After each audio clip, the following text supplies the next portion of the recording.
Well, welcome, Cate. Hello.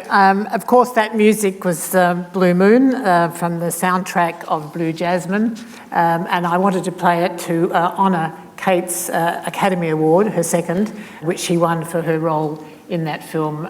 We are so pleased for you, Cate, and so proud of you for having won the Academy Award for this film. And I think I'd also like to just say that it's not often that Australians are glued to the television at unusual hours of the day or night waiting for an announcement of a winner from overseas that's not a sporting event. So it was a wonderful change to be able to be... Now, I have to say, it is a bit cheeky of me to be inviting you to talk on this particular stage, the stage where you have created so many extraordinary roles. I'm sure that many of you in the audience tonight have seen Cate perform on this stage. Those of you who haven't can leave. I certainly remember you as Blanche Dubois in Streetcar Named Desire. I saw you 6 or 7 things. walking off that side of the stage, being led away by a doctor and a psychiatric nurse, and saying those incredible words. Which ones? I can't remember. I forget them. But the wonderful thing about that was we obviously performed it here as part of the Sydney Theatre Company's season, but we took it to Washington and to New York, and taking a Tennessee Williams play is a bit like taking Coles to Newcastle. But it's a wonderful privilege to be able to tour works like that, and it's often not until you take the work out of Australia that you realise just how universal and extraordinary the work that goes on, not only here at the Sydney Theatre Company, but just generally in Australia. And I think I remember that John Lahr, the theatre writer for The New Yorker, wrote of your performance that he said he would... Is it good? He would never see a performance like that again as long as he lived. It was very good, very good. We're going to talk tonight about the many roles that make up Cate Blanchett. She's an actor of stage and screen, obviously, a fashion icon. She's a parent, she's a wife, she's a patron of the arts and of other areas. But there's one role that I'd like to start with our conversation tonight by talking about, which is perhaps not as well known as some of the others, and that is the 5 years that you spent as the CEO and artistic director of the Sydney Theatre Company, which includes, of course, this theatre, a role you share with your husband, Andrew, and which he continues to do. It was a very big deal. The same John Lahr from The New Yorker said that never before had a movie actress of Blanchett's calibre made this kind of commitment to the theatre community that launched her. So why did you do it? What made you do it? I think I have a healthy lack of consequence. I mean, if I'd had that sort of thought, I probably wouldn't ever do anything. I wouldn't get out of bed in the morning without hair and makeup. Always makes you feel better. We were happily ensconced in England, and I remember Clive James saying to Andrew and I years ago about the notion that people in the creative field leave Australia and often don't return, and he said, well, who would have said to Rimbaud, thou shalt not travel? I think it's a wonderful thing, no matter what your line of work is, that you experience that work in other cultures, because it expands your sense of what's possible, and it puts your work here in a really interesting relief. And so we went on this journey and ended up in England, and then we were offered the chance to apply for the job here, and we were gripped by it. And I think we'd come back and seen Judy Davis had directed a production of Victory, and we'd returned to see the family and friends, and we knew everyone on stage. We knew everyone's body of work, and we had relationships with people, and we thought, I think we're cultural tourists in England, and that whilst we dip in and out of the culture there, we're engaged in what goes on in the political arena, we don't feel that in our waters. We don't respond to it with anger, with passion. We're absorbing it, but we don't have any responsibility to that community. And so when that offer came, I think we all thought, well, my two of us, yes, the royal we. We thought it's a chance to. There's a certain level of a wonderful liberation that comes from being anonymous in another culture, but I think we felt we'd be most tested by returning and seeing if we could retain that sense of liberation creatively by working within a community that knew us very well. So, did you have any sort of ambition or any idea that this would be an opportunity to perhaps bring to life some important stories about Australia that maybe were waiting to be told, that perhaps weren't being addressed by other areas of the arts? Well, certainly. I mean, that's our primary job, is that we're storytellers.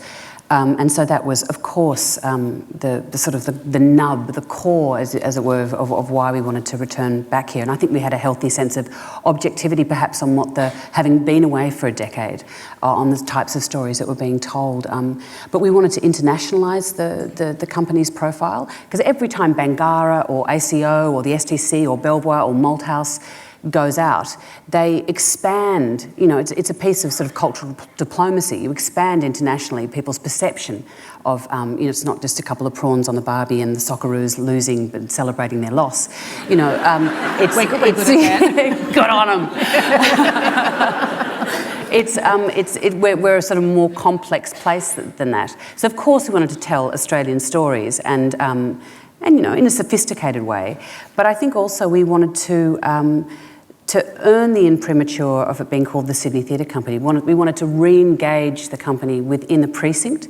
We wanted to green the organisation, because we felt that was one of the great calamities facing us as a species is climate change, and if culture doesn't engage in those great conversations, then it quickly becomes irrelevant. So there were a lot of other seemingly inconsequential side adjuncts to the core business of the company that we were also interested in. I just wonder what it was like going from being basically a freelancer in the UK and doing mainly film. A dilettante. Well, I would say freelance actor. But you went from that to suddenly being the co-boss of a $32 million company. You're a CEO, you're responsible for staff, you have to go and schmooze with sponsors, you have to do all that stuff. I mean, that's a huge leap for anyone to do. I'm just wondering how you found it. Was it really challenging? Was it yes, easy? I mean, it was certainly. It's interesting. I mean, Andrew and I were obviously doing it in partnership, and now he's doing it solo, and wonderfully so. But I think the first thing we did was take the desk out of the office.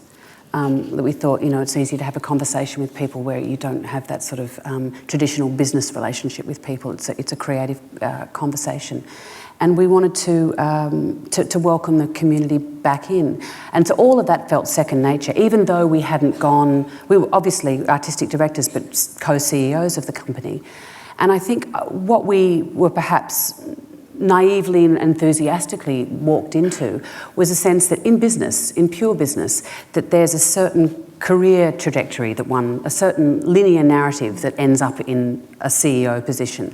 And that what we didn't realise, that there was perhaps a prejudice that we hadn't run an organisation of this size. And the reason I hope why we were offered the job is because we had great instincts. And I think good instincts are what a CEO at any level, in any sphere of any industry, that's what they need most. So were you made to feel welcome? Certainly by the company, yes. I mean, I think... I remember there was a bit of sort of narky press at the time of, who do they think they are? Well, personally, I mean, look, I think we were ambushed and surprised by the offer. And it felt it would have been an act of cowardice if we didn't take it up. And I think that suddenly, from being an actress of international standing and importance, I was suddenly a celebrity, a la Kim Kardashian. And it's interesting the way you suddenly get smaller breasts, but you realise how you get pigeonholed very quickly. And I think that there was a little bit of argy-bargy, but you can't, have to have a thick skin. And there was a lot to do, and we got on with doing it. And I think that the impact and the work has been the proof, hopefully. Can you nominate is there a single production or a single thing that you did during that time that you're most proud? Well, certainly the greening of the wharf, the greening of our operations, And what you did was you raised private money to put photovoltaic. Well, there was a small blip back in 2008, 2009. We partnered with the University of New South Wales Photovoltaic and Energy faculty, and they were wanting to have a demonstration building, and they looked look to us. You can see us from the bridge climb if you can see our solar array. But also there was the Green Precincts Fund, which was, I think the Essendon Football Club and the Adelaide Showgrounds and the Sydney Theatre Company were seen as being demonstration buildings. And also because we were a heritage building. So is everyone asleep yet? But anyway, we were seen as being an adaptive reuse building that could be a demonstration model. And also what we thought is that people come to be entertained, and entertaining is a positive, hopefully like tonight, it's a positive place where people go to have a good time, to grow, and that if they can do that and not have any impact on the planet, not reducing their carbon footprint, then people are sort of captive in a positive way to the way that they're, because the conversation for me around climate change was always based around sacrifice, and if you can have a good time without any sacrifice, and that's part of the detritus that you take away from the evening, then that's really positive. I mean, while you were doing that job, you also participated in a number of very big productions, Streetcar just being one of them, Uncle Vanya, Gross and Klein and several others. And you've said that you felt that your acting improved or got better as a result of your time at the Sydney Theatre Company. Can you explain? I'm proud of that. What exactly do you mean by that? I think when you work continually, and look, every actor's different, but for me, when you work primarily in the film industry, there's a structure, an apparatus around that industry that can infantilise one. And look, you can't take it personally. They just don't want you to ride that motorbike because if you have an accident, they can't shoot tomorrow. So it's not really about you as a human being, it's about you as an object. But because there's a lot of money involved, I think, and there's a time pressure on it, that you can get infantilised by it. And you get, but more importantly for me as a stage actor, you can get very dislocated from your audience. And I think knowing, on the first night of Gross and Klein, which was probably one of the most ambitious works that we've put on at the company in recent years, that, I heard doing a monologue for 20 minutes down the front, we hadn't ever run the play before we had our first audience. So it was took a few nights to find its feet. I heard the boom, boom, boom, boom of seats and 100 people left the theatre. And preview 2, 70 people left. I checked the show report.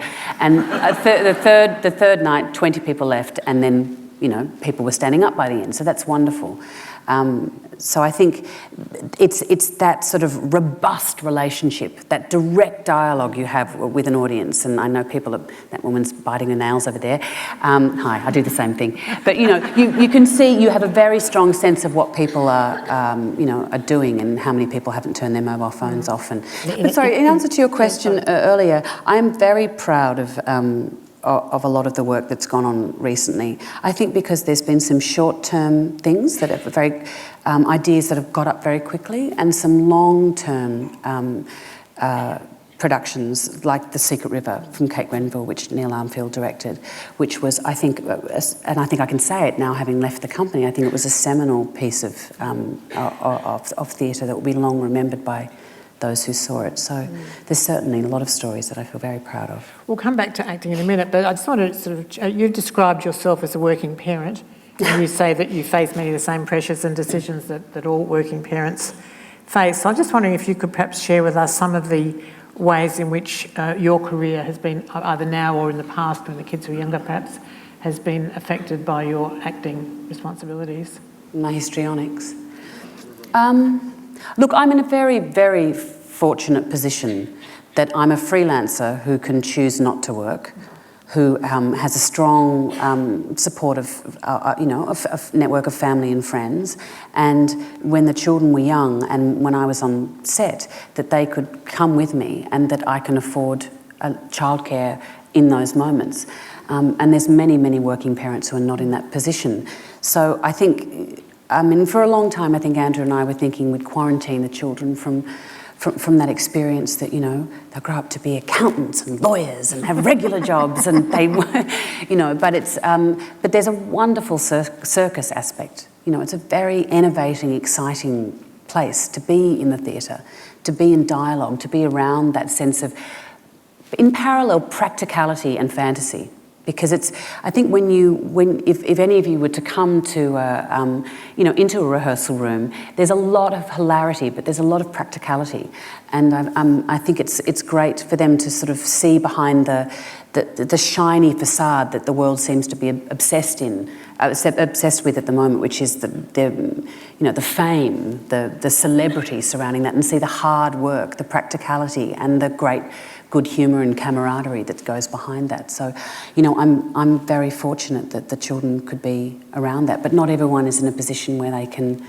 Where they can say no to things. But even within that situation of relative privilege, you still found yourself having to make choices, didn't you? And perhaps turn down some work and not take other work because of the kids' holidays or the schooling requirements, that kind of thing? Definitely. I mean, all parents have to make those sorts of decisions. I think so. I mean, I think as I said, I mean, it was a challenge for us because I'd never had an office job before, and suddenly I was faced with office hours and then some, even though Andrew and I were working in partnership, and then you suddenly realise that the world isn't structured around school pickup times. And perhaps if that were different, that there might be greater participation. Right, yes. So, I mean, certainly, I absented myself from filmmaking in the time that I was running the company, and you simply can't do it all. Mm. Well, that was the next question. In fact, both of us are irritated by the fact that men are never asked about having it all. And you made some comments about this at a press conference in Cannes a few weeks ago. But whether it was worth it. Yes, but isn't this the conundrum? I mean, we hate being asked about having it all, and it's not a question that we want to be asked that men aren't asked. But if we don't raise it, who will? I mean, do you find that being a sort of a potential, an irritating conundrum that if we don't talk about it, the stuff gets ignored? Definitely. Doesn't get acknowledged. I mean, I think there's the more women talk about it, and not then represented in the media as whinging about it. The fact that the childcare conundrum is not a working mother's problem; it's a household problem. But yet it's seen to be women complaining that things are difficult. It's difficult for them to re-enter the workforce. But certainly you do find yourself, particularly as a blonde actress, getting asked questions that your male counterparts would not be answered. And I certainly did encounter, not within the company itself, but perhaps within some old school associations that the company had in the business community. That how could an actress have more than 1.5 brain cells to rub together and have the word CEO after her name? I mean, those things are a bit with grace and good humour. I love that form of misogyny. Who was it? What can you do? But I do think it's also it's generational as well. But it is important, I think, to keep talking about it, because we can think until we see the statistics that we are at a point of equality, and we're just not. No. Well, in fact, you seem to be sort of talking more and more about these issues lately, and I'm wondering... I don't know that I am. I wonder whether it's just it's getting reported. Well, that was going to be my question, whether or not there was something that had kind of, made you speak out, or suddenly people are taking notice. I mean, it seems to me more and more women are speaking out in ways that hasn't been kind of feasible for maybe 2 decades, and they're getting a lot of attention and perhaps being treated a bit more seriously than once they were. Is that your experience? Yes.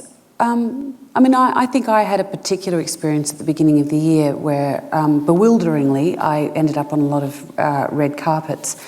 And even though I do love wearing a nice frock, if I got asked what I was wearing one more time, I think I was going to scream. Well, I was going to ask you about that experience at the Screen Actors Guild Awards, I think it was earlier this year, when you very famously crouched down and spoke to the camera. Did I? Yes, you did. Of course you did. Do you remember that?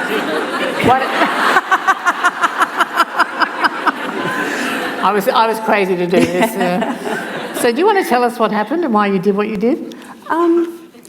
It had happened a lot to me because look, I've been out of this whole circuit for a long time, and there's a lot of shows now, and they all seem to be televised, and you're wondering who the event is actually for. It's wonderful to be there, but you have to talk about being there a lot, and I'd noticed It's about the fourth thing I'd been to that week, which is wonderful, very grateful, very honoured.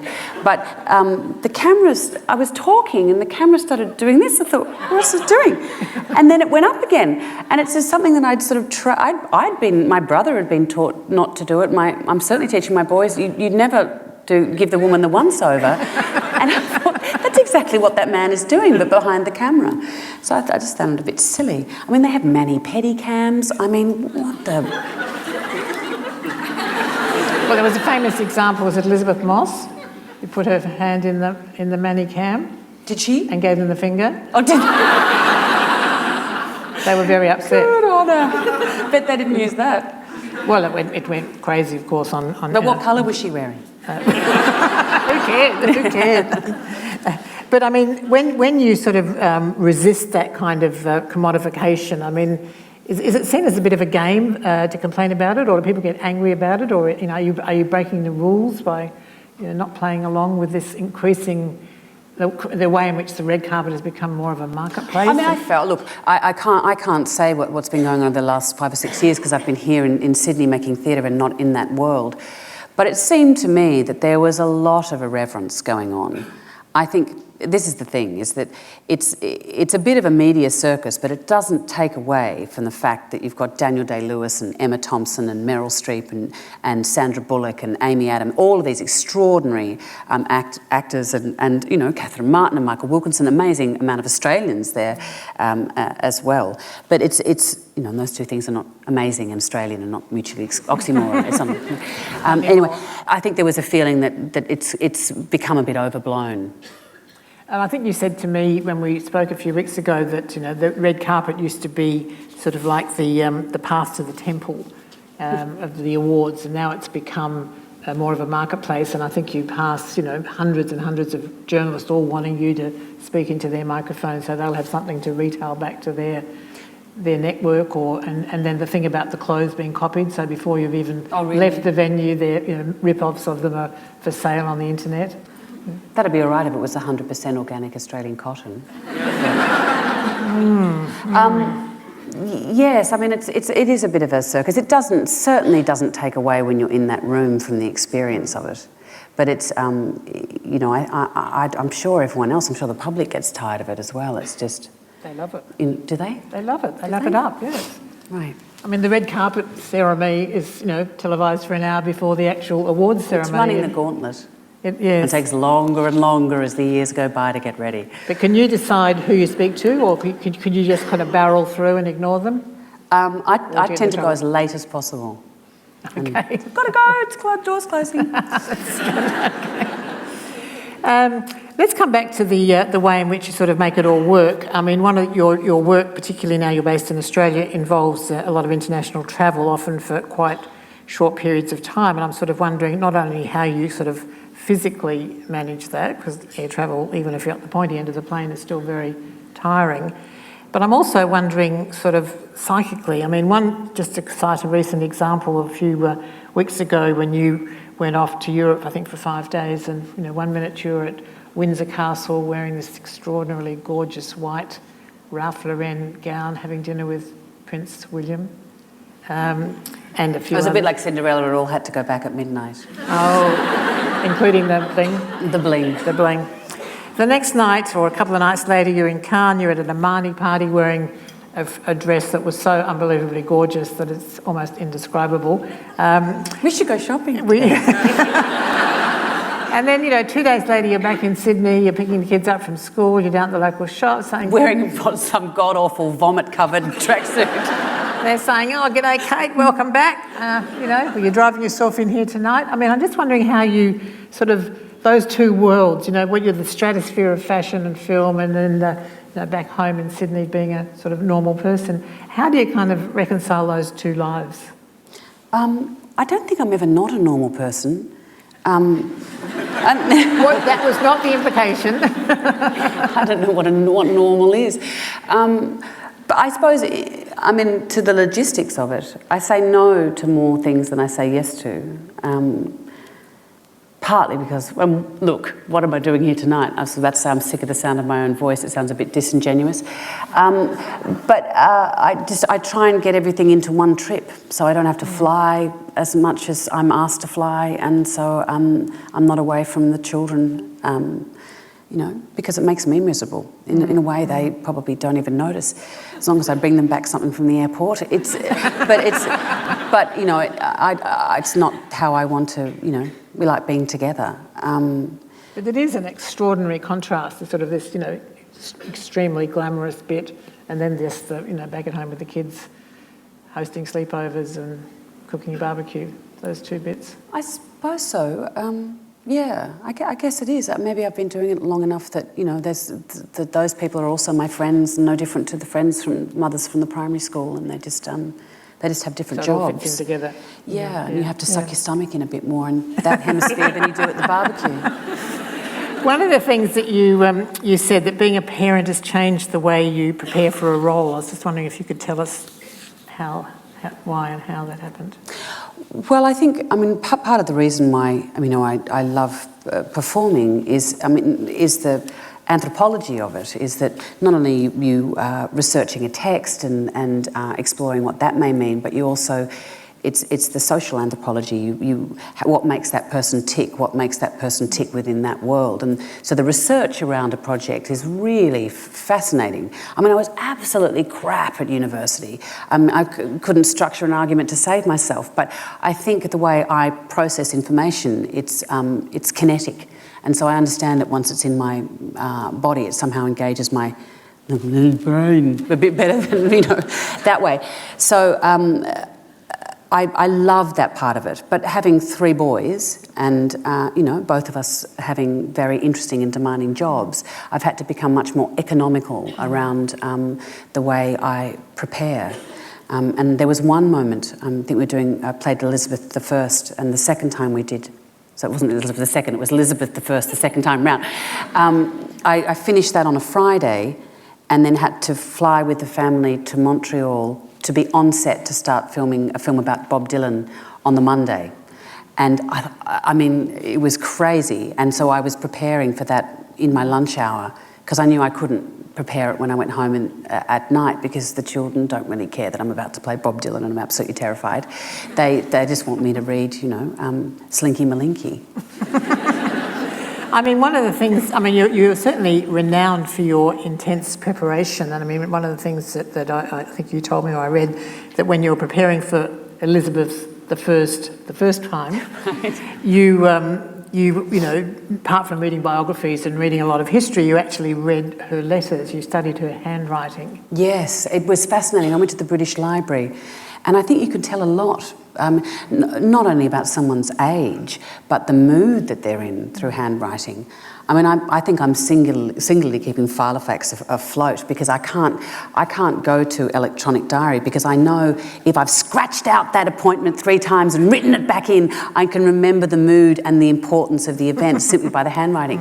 And so I did get a lot of that, a lot of information, I think, subliminal information, and, you know, because a lot of the process is, you assume a character by osmosis. It's not purely from here. It's not purely in your body. It's and a lot of it is unconscious, and so it's very difficult at the end of the process, when you have to talk about it, to somehow dredge that up and then to become conscious about the unconscious part of your work. It seems that certainly in some of the roles that you've played, you do really inhabit the character, and I was quite struck the other day watching some interviews on YouTube that you did about Elizabeth, and the people, various interviewers, were not asking you about the character or about the role. They were asking you about what it was like to be Elizabeth.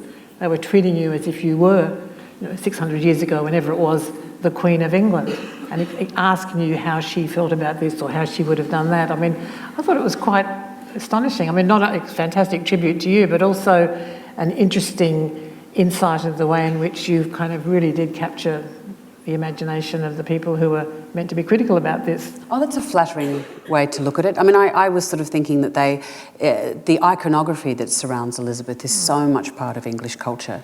I mean, under her reign, Shakespeare flourished. I mean, the English language was really born in the period that she was on the throne. So I think they're endlessly fascinated by her, but also fascinated by her as a woman. You know, I mean, she famously made that speech at Tilbury about having the heart and soul of a king, even though she had the weak and feeble body of a woman. It was funny, we were talking a little bit earlier about that. There's a really interesting lecture by Mary Beard, the historian, where she talks about the classical silencing of women historically, and the notion of when rhetoric was born, the whole sort of structure around the way we debate in the English language is rooted in the classical tradition, where women were denied access to public speech. And so Elizabeth, I think, quintessentially understood that, and that she had to appropriate male language whilst being a so-called barren monarch. And she brilliantly navigated that and kept herself, which I found really fascinating, for diplomatic purposes, she needed to keep herself in an idealised sense, very young and marriageable.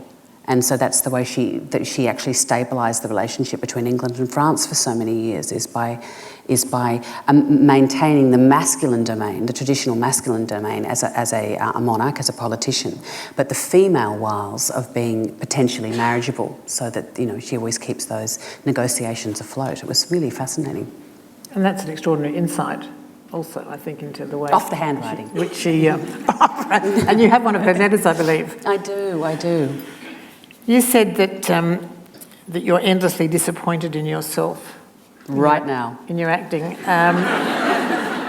Is this because you pursue perfection, so that you're always going to be disappointed, or is it that you could never find complete satisfaction in acting? What is the source of this endless disappointment?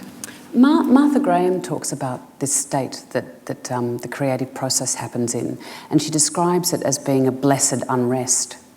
And I think I really relate to that you're never in a static point. I mean, just like our identity is not a static thing, your relationship to your work is not a static thing. And I think what keeps propelling me forward is that going into the unknown, and I'm always picking apart the bits that I'm not happy with and thinking, oh, I don't want to do that again. And it's not necessarily in the outcome, it can be to do with the process. And it's even in works that have been well received by the public, that's what keeps propelling me forward. Otherwise, I think I'd stop doing it altogether. So is it inappropriate to ask you whether you have a preference for stage work or screen work, or does each satisfy different bits of you? I think it's the shift between the two, to be honest. And few people can do it as not as well as you do, but as often as you do. You occupy both areas of work, pretty completely. Yes, I mean, but that's why it was such a gift to have that long stretch of time. Forget running the company with Andrew, but also to be on stage so continuously, and in so many different cultures. It was really... It does, you exercise entirely different muscles, and you find, having to reach the back row up there. Of course, I'm mic'd tonight, but then when you're on a set, your relationship to a wide shot, you understand the pictorial plane in a much more visceral way because of that time spent on stage. And certainly, I don't think I could have attacked Blue Jasmine in the way that I did if I hadn't played Blanche Dubois for the length of time. Even not that we ever discussed Streetcar, and you couldn't possibly overlay one story onto the other. There are so many similarities in the characters. But there was something about living with that set of concerns that it was in my sort of part of my DNA, because there is there's a residue of each character that stays with you. I mean, I think it's a compassionate. I mean, it depends who you speak to, but it can often be seen as an indulgent profession. But I think it's a compassionate profession, and that you do see the world for a short period of time, often through an unlikable person's perspective, a person that you wouldn't necessarily have a relationship with, and saying, how did they see the world? How did they pit themselves against the world? And so it does expand you as a person, hopefully also as an actor. You've done, I think, 47 movies, if I counted correctly, according to the New York Times anyway. and I don't know how many stage performances, but many, many, many. So, I mean, are you carrying around within you, within your being, all of these characters, or the bits? What do you retain? What is it? Is it a feeling? Is it an attitude? It's like holiday snaps in a way. I mean, our family's not a big recorder of what we do. We don't take a lot of videos and a lot of photos. But I think as a result, we remember things very well. The children remember experiences and holidays and things, intersections with people, and because you remember those. They pop up in quite often unexpected moments. I guess so. I don't think about it a lot, to be honest. I just was interested in obviously talking a bit about Blue Jasmine, because it's the one that we've seen most recently and the one you were honoured for with the Academy Award. But I was very interested in the research you said you did for that role, which included drinking rosé on the Upper East Side, watching Upper East Side socialites interact and do their thing. But then you also said that you became very conscious of homelessness and dispossession in San Francisco, that you noticed aspects of that city that you perhaps hadn't noticed before and wouldn't necessarily have noticed if you weren't playing that role. Yes, it's not, being a parent, you do have to, and it's a gift in many, many ways, is that you have to leave any anxiety or stress or concern or preoccupation with what you're doing on set, or when you leave stage door. But there's a set of concerns, I think, that you engage with when you take on any script, any role, that then affects the way you look at the world.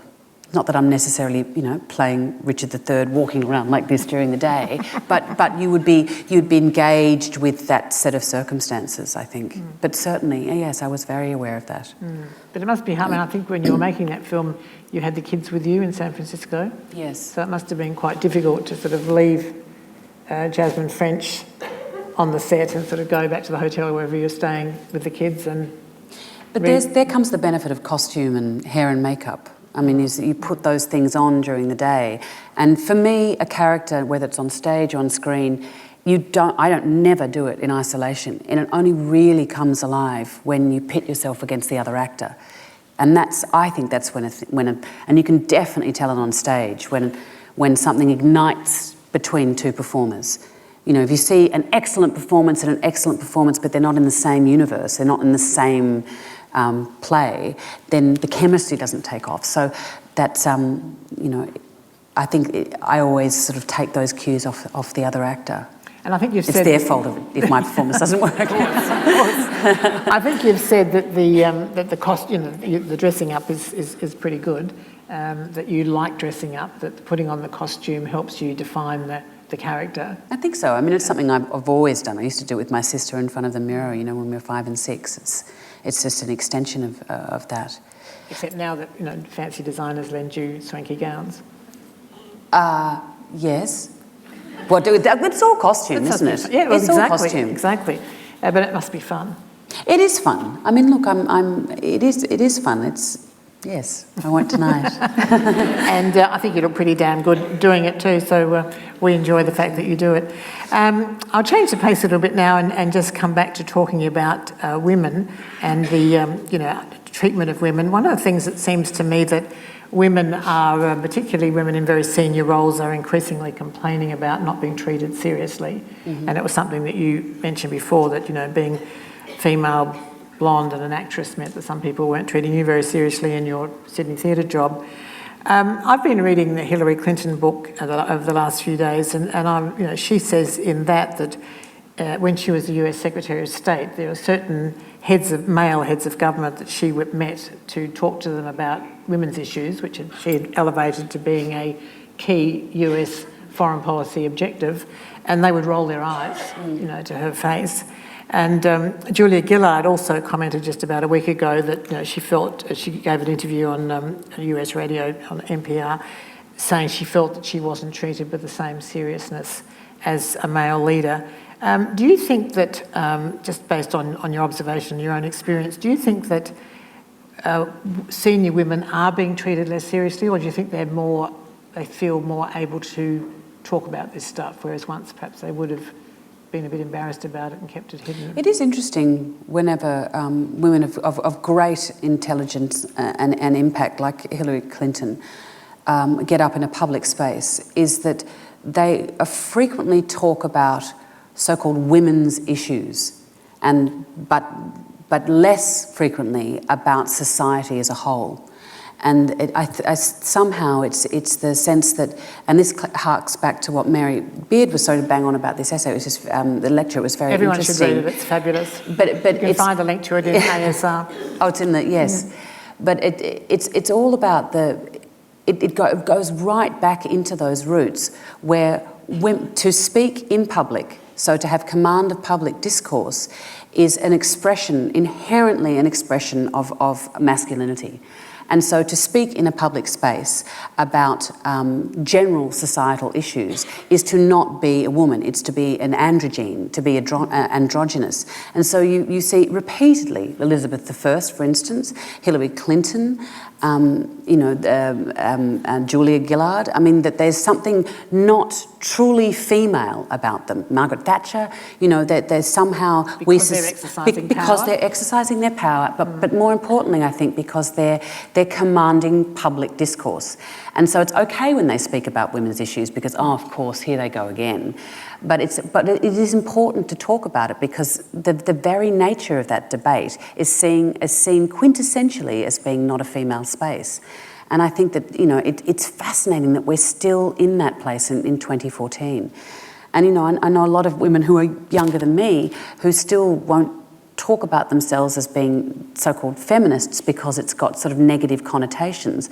But I really think we need to take the stigma around that because it's about claiming our right to be in that space and not always necessarily to, as we are right now, to talk about the issues, the problems around being female, but to talk about let's move on from that conversation. Let's progress beyond that to being in it, where it's not an issue. Yes, but of course it still is. And it's worth pointing out that it's exactly a year ago today, almost to the very hour, that Julia Gillard was dumped by the Labor Party and was no longer Prime Minister of this country, which is a pretty momentous occurrence, I think, for a lot of us. I was backstage, actually, in this theatre when it happened. How did you react? I almost didn't go back on stage. I was, as were the people I was watching with, I was horrified by the way she was treated as a woman. Whether you admired her as a politician, as a leader, is sort of irrelevant, but the way she was treated purely because of her gender, I think was it was a moment, I think, when a lot of people had to take, men and women had to take a pause.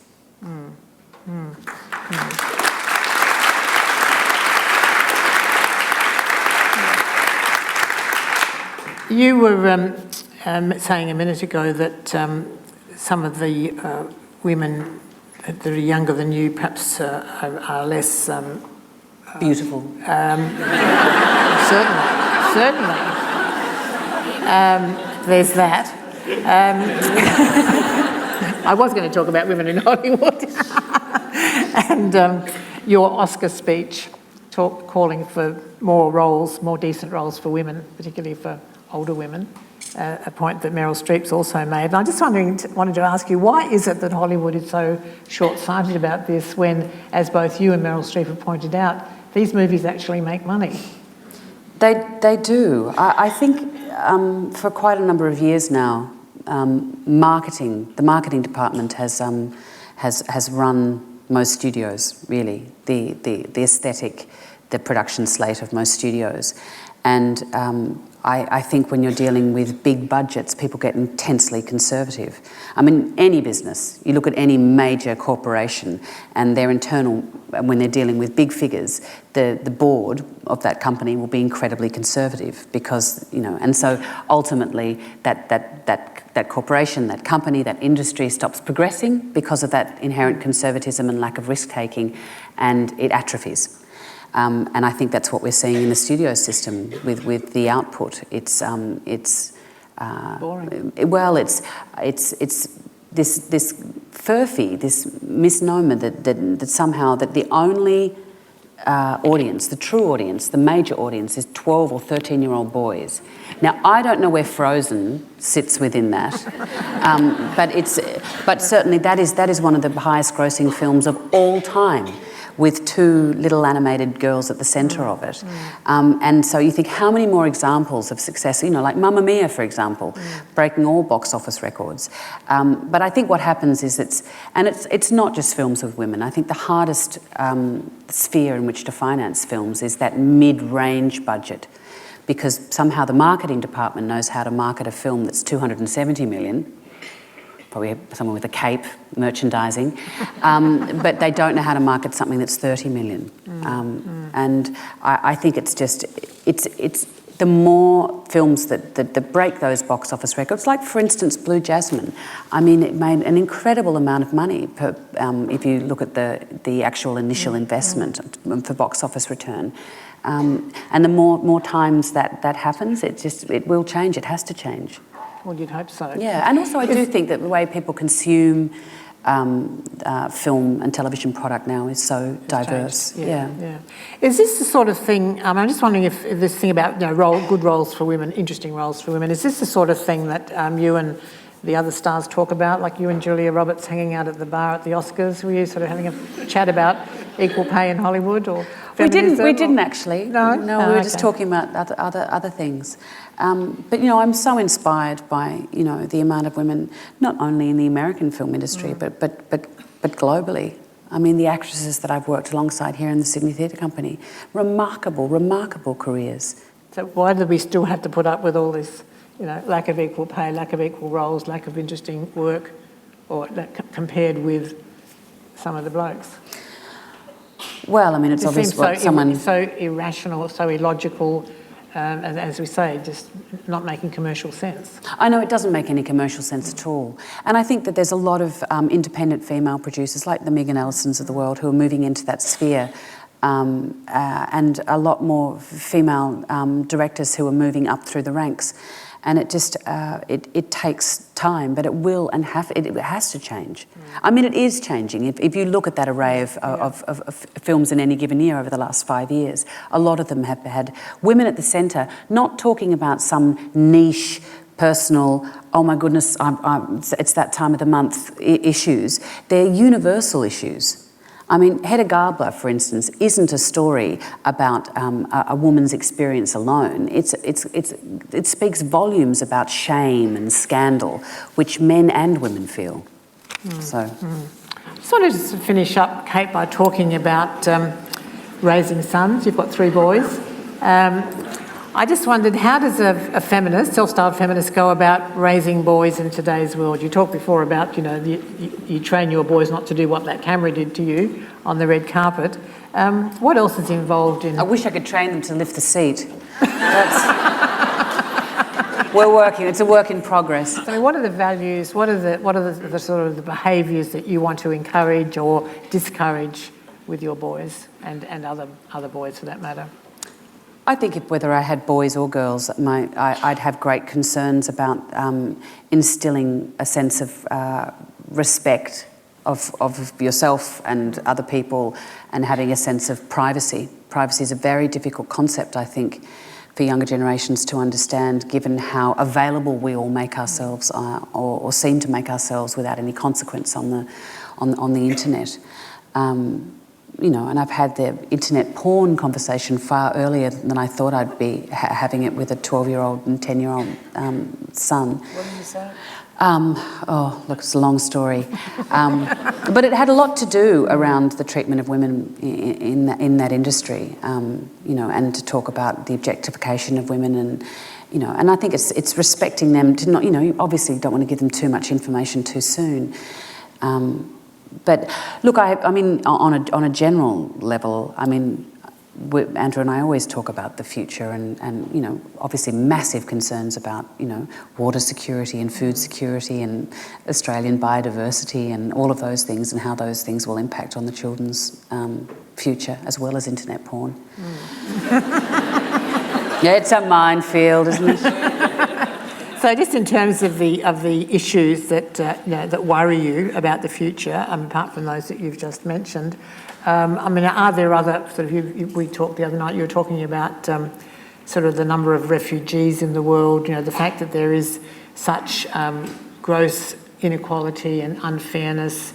There, now very well documented, large and growing, it seems, disparities in wealth and opportunity. I mean, are you sort of pessimistic about the future, or do you think that we will get on top of all this? Well, there was a terrible figure that was released, I think it was last week, that there's been the largest number since the Second World War of people who've been forcibly displaced from I think it's 51.2 million people.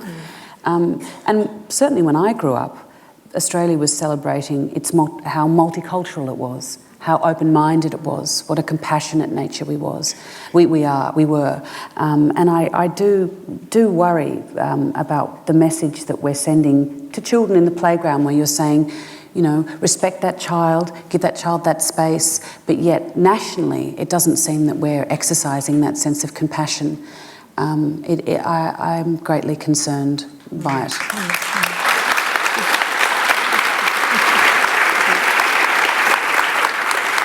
Well, thank you very much, Cate. I've enjoyed having the chance to talk with you, and I think now it's the turn of the audience, who seem to be lined up in droves. So Katrina will now manage the Q&A. Hi, Cate. My name's Marie, and I'm from Sydney. My question, one of the things that I admire about you is your poise. And I was wondering whether it's something that you've always had or something that you've worked on, and whether you've got any tips for us. Very nice.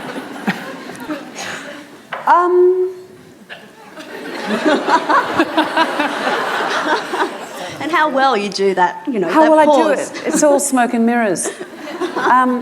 I think the expression is shitting bricks, which is what I was doing when I was in the wings there.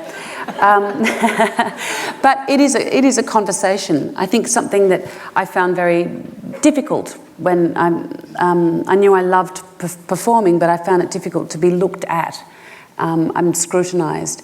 And I think once I turned the table on it, so that I was looking at you and listening to you, it's looking out. I found it easier. But now I'm incredibly self-conscious. So thank you for that, Marie. Beautiful, thanks for that. Hi. Hi, my name's Mario. Just two brief things. First thing is, I just want to say thank you to Cate for your Antipodean loyalty. Thank you for coming back and nourishing, our artistic industry. But secondly, more importantly, I'm a high school teacher. And just to reflect on your point about feminism being almost a heretical word, when I go and teach, Year 10 girls about Germaine Greer and women's lib, generally they roll their eyes with me while they're looking at ASOS buying the next Kardashian handbag. So what's your view, and I guess Anne's view as well, like in terms of reinvigorating the whole feminist notion for younger generations?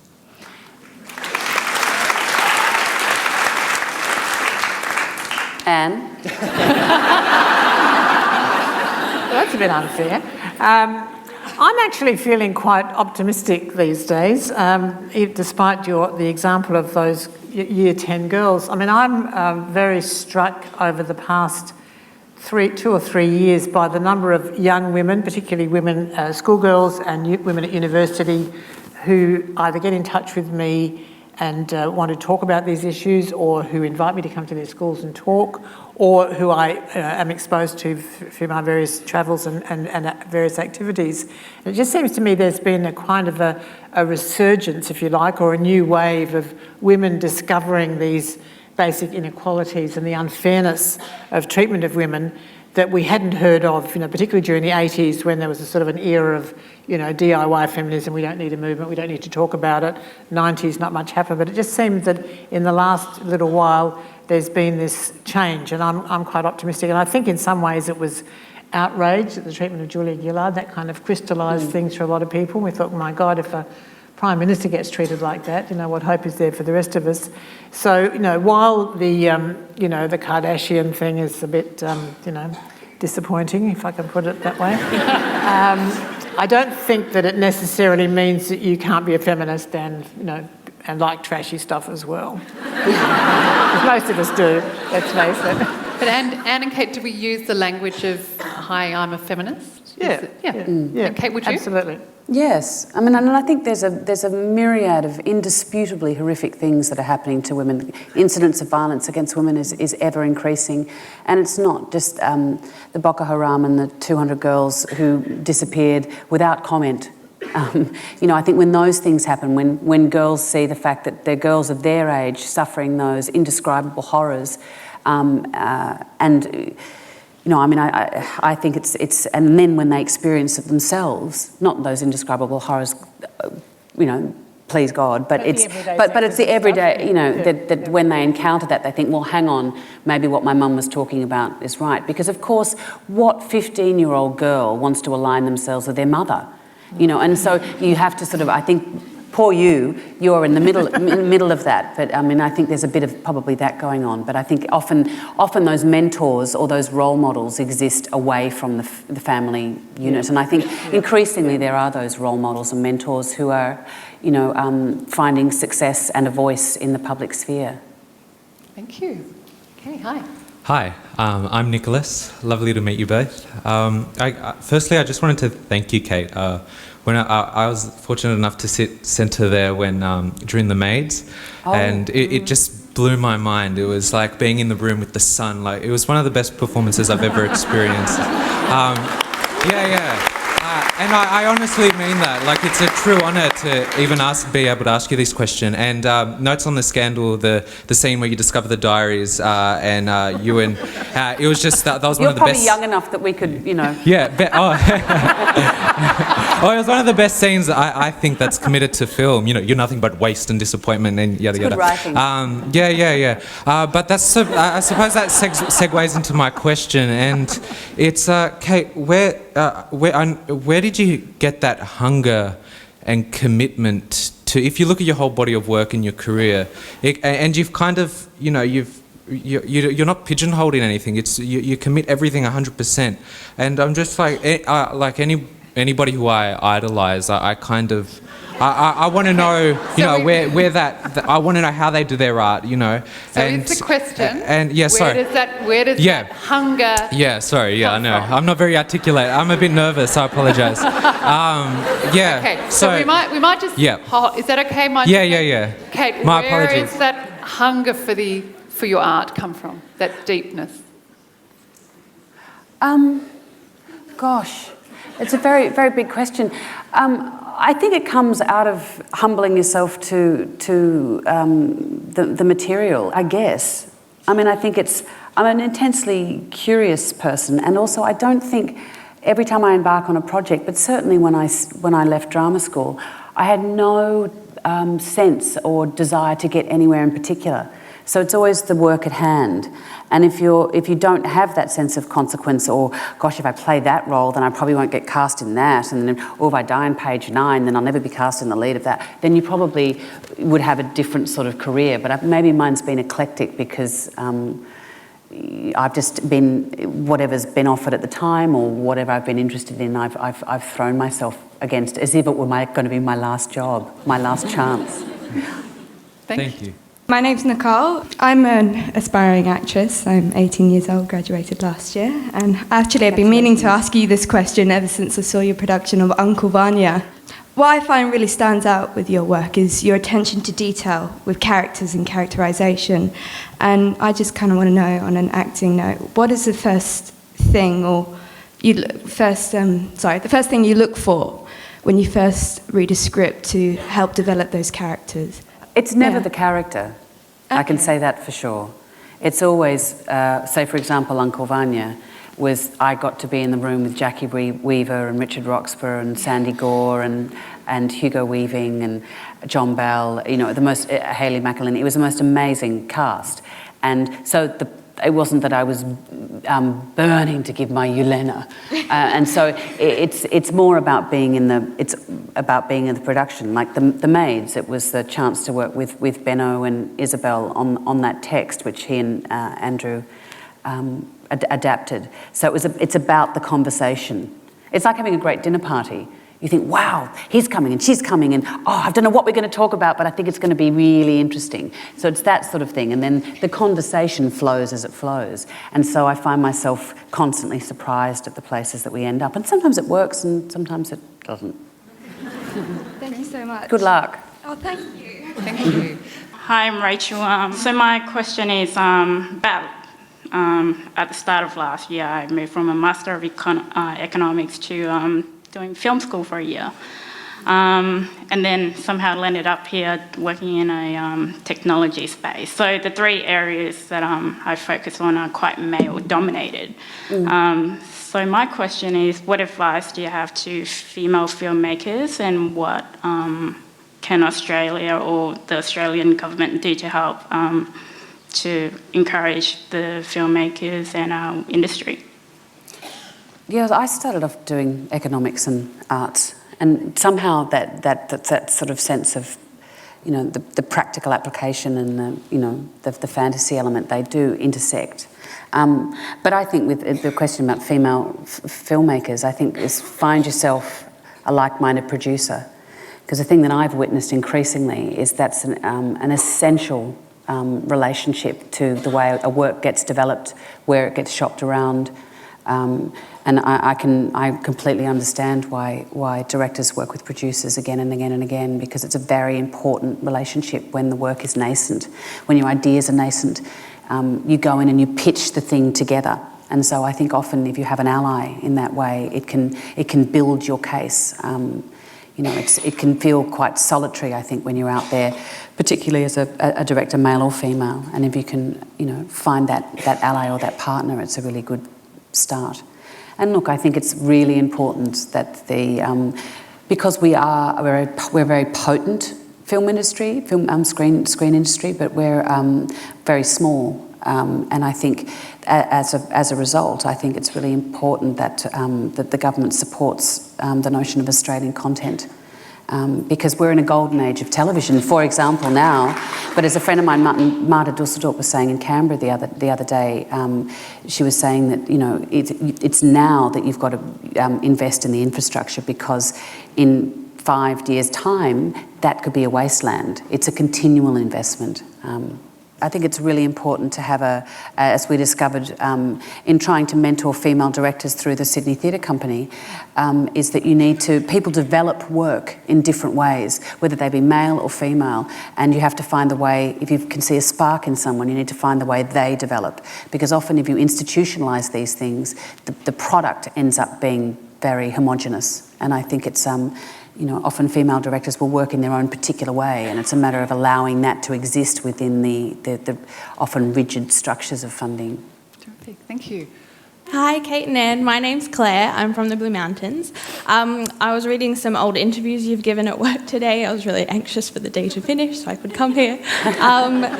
And You've read everything I've said. I'm feeling very up to date. But overloaded was what I was going to say. Somewhat. I think I know too much. Anyway. Okay, we might. Is that? No, just about before you did The Aviator, you had I read you had a phone call with Martin Scorsese, and you hung up and you talked to your husband and you were like, oh my goodness, I think he wants me to play Katharine Hepburn, and you were just terrified. I was just wondering, what role have you done or committed to and then felt completely terrified about approaching? Was that the big killer, that you were just like, oh my goodness, how am I going to get through this, or do it? I think every time, no matter how big or how small, it's always like the first day of school, because I think you do have to humble yourself to the task and assume you know nothing. And I mean, I'm always saying to my husband, I said, well, how do I work? What's my process? And I think if you're really engaged in the material and with the other performers and the creative team that you're working with, the material reveals the way you need to work. So it's not like I have some sort of miniature process. But I was particularly terrified with that because obviously I was representing her in the same medium that she was iconically known, and I could but disappoint. But it was Scorsese, so what was I going to do? Thank you. Hi. Hi, Kate. My name's Emily. I was just wondering, I'm looking at applying for NIDA, and I was just curious as to what your audition pieces for NIDA were, and whether that's more like, can you just do a reenactment, but more like how that's impacted your career. Like, has that stayed with you? Because that would have been the basis of your career now. Like, does that something that always has stayed with you? I'm just curious. Certainly, I mean, every actor is different. But for me, I relished the chance to focus in an environment that valued the pursuit of the process to get all that mess out of the way before I was catapulted out into the industry. I mean, some actors' spark can be sort of snuffed somewhat by that process, but for me, I really relished the various techniques that I learnt there, because it's the inspiration will get you 80% of the way, but sometimes it fails you, and so technique, particularly when you're on stage, you know, doing 100 performances of a show, performance 70, you need to have an architecture that can kind of propel you back into the story if you've somewhat separated yourself from it somewhat just by the repetition. So I personally welcomed it. It's probably different now, but it was quite eclectic when I was there. There was a sort of like a degustation menu of acting techniques, but that was good for me because it meant that because I'm curious, then I went to explore them afterwards. So, yeah, I mean, look, if you can get through the audition process, that'll probably do you in good stead, help you get a tough skin because you sort of need it. The rejection is the hardest thing to deal with. Fortunately, I don't get rejected anymore. No, but that's the most difficult thing. And actually, the biggest gift I had was a particular casting agent in Sydney. I didn't work when I came out at all. All my cohorts were getting jobs and I wasn't. And she would call me in to be a reader once a week for other people's auditions. But it was really, really interesting because what I learnt is what the person walks in with will often influence. It's the same with a job interview. It will influence the way people perceive you. And so it was, and often I realised, in fact, it's just they didn't want a redhead. They wanted someone blonde and short. And so I began to take those rejections less personally. But anyway. Okay. Hello, Katrina. It's Nicole. And Kate and Anna. I'm from New York originally, but I live in Sydney now. Anyway, I wanted to make a comment and then ask you a question. First of all, I find you, and I think the audience and certainly the public find you to be one of the most enchanting, talented actresses. So I know that we're going to see a lot more of you if you choose in the future. I see your career going all the way till, you'll be like the lady on Titanic that keels over at the end. I'm sure. But here's my question. I'm going to be selfish because this is the thing about being Australian. Everyone's so approachable. I raised a son myself. He's 20 now, and he's an extremely talented parkour person. And all he wants to do is become a stuntman. And he's living back in New York now. He just moved back there. So I suppose, in a general sense, what is your advice to someone who has talent, because he does? Of course he does, he's my son. And he takes after me physically. What's your advice to someone who is clearly talented? Does he go out and find an agent? Should he? What do you think? Sorry not to ask a feminist space question. No. Sorry. No. Not being a stunt woman myself. It's interesting because I think a creative career it's not a linear thing. And so the parkour, and I must get the number because a couple of my sons are very interested in that as well. Oh. But that might lead him in a direction. I think if you're able to carve out the financial space to keep pursuing your passion, then the path gets revealed to you. Beautiful. Thank you for that question. Okay, hi, we're going to come down here. We've probably got time for maybe 2 more questions. Hi, my name is Paula and I'm from Chile. I'm a journalist. And I'm just curious about knowing about how did you decide to become an actress, if you remember any specific role or any play that made you realize that you wanted this for the rest of your life. Well, maybe you didn't get the chance, I'm not sure when you arrived in Australia, to see the great Frank Thring.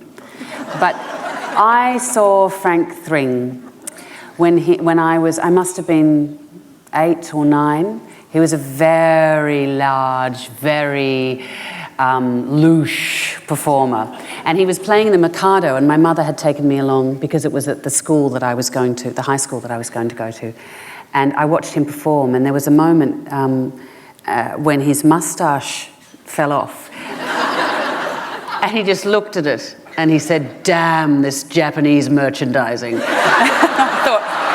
And I didn't quite understand what it meant, but I knew it was really naughty.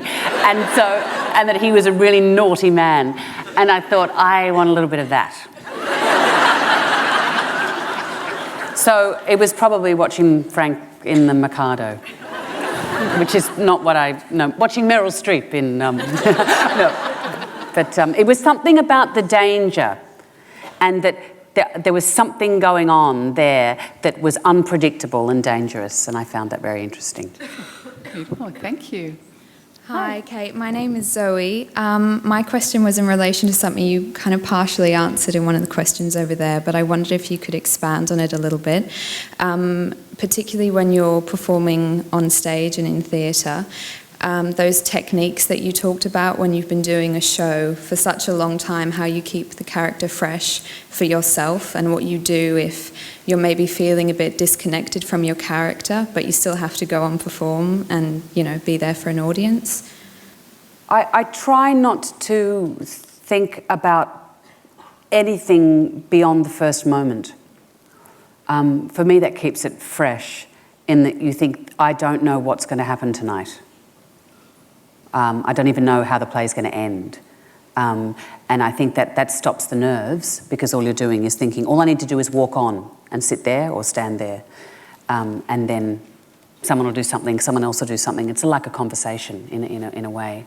But I'm a great lover of language and the potency of words. And so if I'm ever feeling that I've lost that connection somewhat, I'll go back to the dictionary and say, what does the word must actually mean, and so maybe it will reactivate my connection to that line. And as always, nothing is ever perfect. I mean, that's the biggest thing you have to accept. And so each night you're going out to try and perfect the moment, and in perfecting or getting closer to perfection of one moment, you'll lose other moments, which means you have to go back in the next night. It's a bit sort of like a house of cards. One bit will fall down and you have to rebuild the other bit. So every show ends up being slightly different.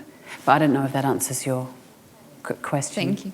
It's usually based in language. Okay. Hi there. Hi, Kate. My name's Aaliyah. I'm from Port Macquarie originally, but I'm here in Sydney for my third year of drama school. I'm just wondering, you're a big inspiration to me, and I'm wondering who or what inspires you as an actor?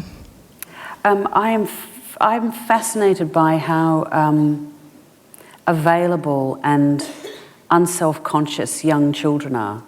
If you watch them play, how free and how they're able to move from one state to the next. They're quite fluid. I'm very inspired by dance and incredibly inspired by music. I mean, I'm a great lover of the visual arts, and I think I don't absorb those necessarily as I must tuck them away to use them later as an actor. I just think I absorb them as a human being. Thank you, and we'll go one more question. There you are, lucky last. Thank you. Hi, Kate and Anne. Thank you. My name's Tanya, and I'm from Lavender Bay. And you touched on drama school, not in great detail, but in a couple of earlier questions. I'm genuinely curious, given, I suppose, the trajectory that your career and your life has taken. When you graduated from drama school, what were your expectations for yourself as an actor, but also as a person? And how has your trajectory, I suppose, followed along that sort of line, or sort of differed from that? I know that's a big question. Sorry, it doesn't have to be a super long answer. No. I hoped I would work, but I had but I didn't work immediately, and I'd seen so many actors on stage, because that was where I was heading. I mean, the idea of having a film in the career industry, I just didn't think I was that person, that girl. And also because the industry, you know, at that point, sort of Nicole and Russell and all those wonderful actors were working overseas, and I thought that's as far away as the Emerald City. I mean, it doesn't sort of exist for me. And I was very, very happy to be working in the, in theatre in Australia. But it's, I didn't necessarily work straight away, so I gave myself 5 years, because I'd seen a lot of actors who I admired and respected who didn't work all the time, and I thought, I don't know if I can withstand, those fallow times. And then I took work perhaps that other people wouldn't have taken. My very first job was understudying another actress here at the Sydney Theatre Company, which my agent said, you don't need to do that. And I said, yes, I do. I get to be in the rehearsal room with Kerry Walker and Elizabeth Maywald, and Melissa Bruce is directing, and I want to watch those actors work, and I get to go on stage for 2 weeks at the end. So I took that job, and then that job led to something else. But I took that job because I know I needed to be around, I needed to be doing something, not because I thought it was going to catapult me somewhere else. So that I just did what I could and what interested me, and then one thing led to another. But it's all very random. I mean, I think most creative careers are. Most careers are. I mean, what career is linear anymore? Did you have an ultimate goal, or was it really just as random as just working because you loved it? The only thing I said to myself when I left high school was that I wanted to be able to travel with my work, whatever that was. I thought I was going to go into the visual arts. I didn't necessarily think I'd be an actor. And I wanted to hopefully earn the respect of my peers. They were the sort of the two things I said to myself. But I didn't. But how that would manifest itself, whatever I would do. I mean, I did fine arts and economics. I mean, what am I doing here? I mean, it's very random. Great. And it's really hard. I mean, that's the whole NAPLAN of it all, isn't it? Is that we're all sort of NAPLANed into certain lanes, and that we've got certain strengths. And I think often when you use someone's so-called weaknesses or their strengths to teach them their weaknesses, it's in that weak point that often the inspiration lies. So do you feel respected by your peers? Nope. No, I don't know. I mean, I don't know. I don't think about it. I only say that because I wasn't. I think when you achieve a certain amount of so-called fame around what one does, it seems to be the end point, and it certainly wasn't for me. It was more about getting to work with Kerry Walker and Geoffrey Rush and Neil Armfield and those people. That was what I was interested in, to work alongside the people that I respected. Great, thank you very much. Well, before I hand back to Anne to do a final thank you to Cate, it's important that I also acknowledge some of the sponsors that we've had who've come together to help us create and bring you this amazing event tonight. So a big thank you goes to Lynn Krause and Nicholas Adamo from Ernst & Young, also to Karen James, Katie and Angus Mile from Women in Focus, Commonwealth Bank of Australia, and Melissa Hamilton and Rachel O'Loughlin from Stella, all great organisations supporting Australian women. So thank you very much to those organisations.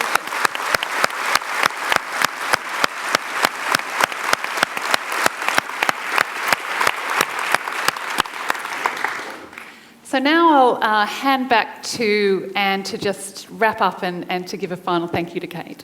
And finally, none of us will be here were it not for our guest, Cate Blanchett.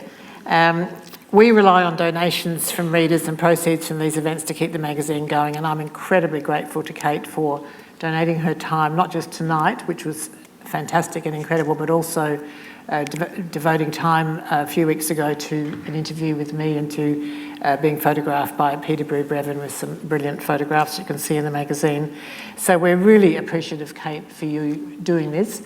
As a very tiny gesture of our appreciation, we're going to make a donation in your name to the Sydney Children's Hospital at Randwick. But please join me in thanking Cate Blanchett for an extraordinary evening.